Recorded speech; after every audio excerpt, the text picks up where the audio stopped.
In 2022, I spent $250,000 on Turo cars. We were expanding our fleet, and we went from 3 cars to 23 cars in a year. In order to do that, before we invested real money, me and my team got together for months and put together a spreadsheet, hundreds, thousands of columns of math.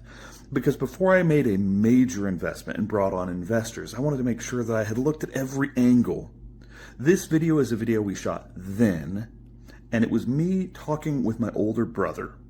And he owns a Turo fleet also. He's the one who got me into Turo. And we were going through that entire spreadsheet talking about the assumptions that I was making, the way I was pricing my repairs, the way I was pricing depreciation, the way we were seeing ROI, the way we were calculating what a Turo car was actually going to give us. Because the tools that are out there in the market are pretty abysmal. If I ever have a free minute, I'll release some tools that I've built internally, but they would just have to be polished, and it's just not my top priority. If you want those desperately, let me know, and I'll figure out some way to get them coded. What we're doing, as soon as we find a vehicle that we like, since we don't want to enter every single vehicle, we're pulling up a comparable.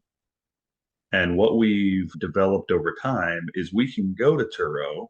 It's easier on your phone because it's obviously designed app first. But you can do this. I'm looking for Charleston, South Carolina. You're basically finding similars, looking at pricing and stuff like that. Right. So we're doing that, but we're using the same exact date for everything. And so we figure there's 4 dates. There's off-season weekday, off-season weekend, peak weekday, and peak weekend. And everything kind of gravitates around those. And so what we did was we fed the model 500 cars worth of manual entry. Peak weekend, peak weekday, off-season weekend, off-season weekday. We found a comp, and then we pulled down data for 500 cars so that we could see what it is. And it's really just a bell curve. The truth is, if you can pull down one number, peak season weekend, you can then step down a percentage, and then step down a percentage, and then step down a percentage. And we've done that so that our model is now giving us a really good estimate analog. And we're using that for kind of a phase 1 filter.